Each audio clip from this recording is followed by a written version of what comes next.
बोलते हैं या कुछ ऐसा नहीं बोलते हैं जो यहाँ के लोगों के लिए मुफीद हो दोस्तों। और तमाम नेता प्रत्येक वर्ष यहाँ के लोगों को डूबने के लिए छोड़ देता है, इस तमाम आसपास के इलाके को डूबने के लिए छोड़ देता है। अब बताइए, अभी तमाम राजनीतिक जो पार्टियां हैं वो ये लोग तो मतदान कर देंगे साहब, ये लोग वोट दे देंगे, ये लोग आपको राजधानी पटना और राजधानी दिल्ली में संसद में बिठा देंगे, विधानसभा में बिठा देंगे, लेकिन इन लोगों के हक में क्या भला होगा और इन लोगों के साथ क्या अच्छा होगा, ये बात कहीं ना कहीं सीमांचल के लोग पूछ रहे हैं। और ये पड़रिया घाट, कालू चौक, ये तमाम दहगामा का ये इलाका है जो कि नेपाल का तराई क्षेत्र है और नेपाल से सटा हुआ है। यही वह इलाका है जो बरसात में कहीं ना कहीं डूबता है और यहाँ पर महीनों दिनों तक लोगों के चूल्हा में जो है कहीं ना कहीं चावल का एक अन्न भी नहीं पकता है दोस्तों। अगर हम यहाँ पर धूप में चिलचिलाती धूप में चीख और चिल्ला रहे हैं, हम गलत कर रहे हैं कि सही कर रहे हैं? बिल्कुल सही कर रहे हैं आप। बिल्कुल सही कर रहे हैं। अब चुनाव आ रहा है, फिर से बरसात आएगा, फिर यहाँ के लोग डूबेंगे, फिर वही परेशानी। नेता लोग वोट लेने आएंगे, हाथ जोड़कर प्रणाम पाती करके वोट लेके चले जाएंगे, बस वही तो फिर गरीब डूबता रहेगा, कोई मतलब नहीं रहेगा। कोई मतलब नहीं। क्या सही, एकदम बिल्कुल सही बोल रहे हैं आप। इसमें एक पैसा, सत्ता के सिंहासन पर जो लोग बैठे हुए हैं, सीमांचल के मैं उसी क्षेत्र में हूं दोस्तों, जो क्षेत्र प्रत्येक वर्ष बाढ़ से प्रभावित होता है दोस्तों। ये तमाम वो इलाका है जो कि लगभग 20 से 25 किलोमीटर की दूरी का ये एरिया है जो कि नेपाल से सटे। यही वो इलाके हैं जहां पर प्रत्येक वर्ष लोग बाढ़ से प्रभावित होते हैं, जो सीमांचल का कहीं ना कहीं सबसे बड़ा मुद्दा और सबसे बड़ा समस्या होता है। मैं इस वक्त इसी इलाके में हूं दोस्तों। मैंने बाढ़ के टाइम पर जब मैं आपको कवरेज करके सीना भर पानी में मैंने आपको इसी इलाके का कवरेज आपको दिखाने का प्रयास किया था। आप कहेंगे पत्रकार महोदय पागल हो चुका है, और जब अभी बरसात का समय नहीं है तो पत्रकार यहाँ पर क्यों कवरेज कर रहे हैं और क्यों दिखाते हैं? आप जरूर, आपके मन में कहीं ना कहीं ये बात आती होगी कि अभी बरसात का नहीं तो समय है, ना ही एक बूंद पानी का बरस रहा है, और खामखा ही पत्रकार सड़क पर से कवरेज करके अपने जोर जोर से आवाज से कहीं ना कहीं भूख कर लोगों को दिखा रहा है।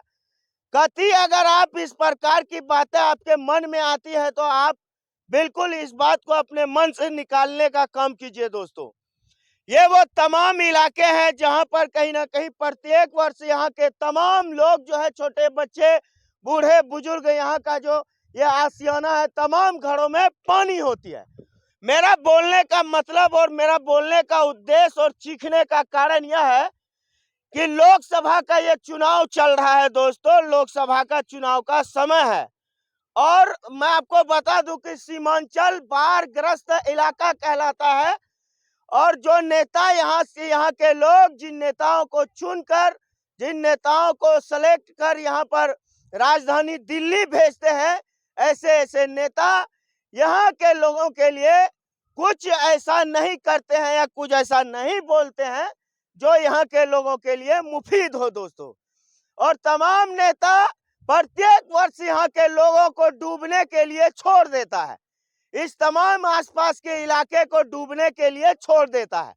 अब बताइए, अभी तमाम राजनीतिक जो पार्टियां हैं वो दावा कर रही है कि हम इस बार 400 पार, कोई कह रहा है हम 300 पार, कोई कह रहा है हम 200 पार। अब बताइए कि इस तमाम इलाके के लोगों का क्या होगा? ये लोग तो मतदान कर देंगे साहब, ये लोग वोट दे देंगे, ये लोग आपको राजधानी पटना और राजधानी दिल्ली में संसद में बिठा देंगे, विधानसभा में बिठा देंगे, लेकिन इन लोगों के हक में क्या भला होगा और इन लोगों के साथ क्या अच्छा होगा, ये बात कहीं ना कहीं सीमांचल के लोग पूछ रहे हैं। ये सड़क है और इस सड़क पर आप देख सकते हैं इसकी कितना नीचे ये लोगों का, ये गरीब लोगों का घर है। इस वक्त मैं सोनापुर में हूं और ये पड़रिया घाट, कालू चौक, ये तमाम दहगामा का ये इलाका है जो कि नेपाल का तराई क्षेत्र है और नेपाल से सटा हुआ है। यही वह इलाका है जो बरसात में कहीं ना कहीं डूबता है और यहाँ पर महीनों दिनों तक लोगों के चूल्हा में जो है कहीं ना कहीं चावल का एक अन्न भी नहीं पकता है दोस्तों। तो तमाम नेताओं के मुंह में थप्पड़ है जो यहाँ के लोगों का वोट का गलत इस्तेमाल करते हैं और कहीं ना कहीं डूबने के लिए प्रत्येक वर्ष यहाँ के इस इलाके को डूबने के लिए छोड़ देते हैं दोस्तों।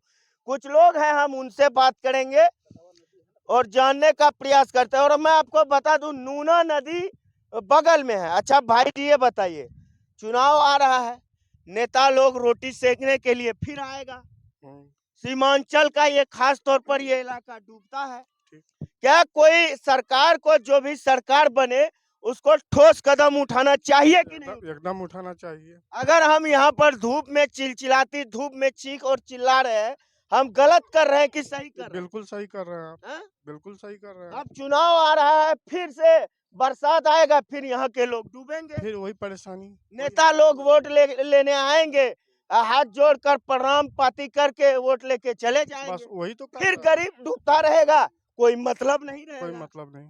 क्या क्या सही, एकदम बिल्कुल सही बोल रहे हैं आप। इसमें एक पैसा गलत नहीं है आपका। अच्छा, क्यों नहीं कोई नेता इस इलाके के लिए कुछ ठोस कदम उठाता है, या प्रशासन क्यों नहीं उठाता अब है? झूठा तसल्ली देने के लिए आएंगे वो लोग अच्छा, कि अब इलेक्शन आ रहा है, वोट दो और विकास होगा। जब बरसात आएगा तो घर छोड़ करके सब रोड में रहेंगे, अच्छा, भूखे दाना के लिए हाथ फैलाए हुए रहेंगे कि कौन गिराएगा कि हम लोग खाएंगे। हाँ, मांगा हुआ खाना खाएंगे, अपना घर द्वार छोड़ करके खाते हैं रोड पे। बस सच्चाई दिखाने वाले को झूठ बना देता है। अब तो लोग दावे कर रहे हैं कि जो है हम 400 पार 300 पार, लेकिन ये जो है ये इलाका जो है कब बाढ़ से पार होगा? उसके लिए हम लोग को सुधरना होगा, गांव का जनता को सुधरना होगा, सच्चा नेता को लाना होगा। आप मानते हैं ना कि सीमांचल का सबसे बड़ा मुद्दा है बाढ़, बेशक एकदम बाढ़ है, और बगल में नेपाल भी है। बगल में नेपाल सटा हुआ है एकदम 1.5 किलोमीटर 2 किलोमीटर। क्या लगता है अगर इस बार परिवर्तन आएगा, सरकार बदलेगा, तो क्या लगता है कि कुछ ठोस कदम उठेगा? बेशक उठेगा, हम लोग का उम्मीद है सरकार बदलना चाहिए। मैं किसी भी राजनीतिक पार्टी का यहाँ पर मैं विरोध नहीं कर रहा हूँ, न ही सपोर्ट कर रहा हूँ दोस्तों। सत्ता के सिंहासन पर जो लोग बैठे हुए हैं, अगर आपके आंख में थोड़ी भी शर्म है, आपके आंख में थोड़ी भी हया है, तो यहाँ के लोगों के लिए कहीं ना कहीं आप ऐसी कोई एक योजना बताइए, बनाइए लोकसभा या विधानसभा में, ताकि इस सीमांचल के इस इलाके के लिए कहीं ना कहीं एक अच्छा संदेश आए और एक अच्छा खुशी का पैगाम आए, और यहाँ के लोग जो प्रत्येक वर्ष बाढ़ से प्रभावित होते हैं, उससे कहीं ना कहीं मुक्ति और निजात मिले। बाकी यहाँ से खड़े होकर मेरा दिखाने का प्रयास यही था।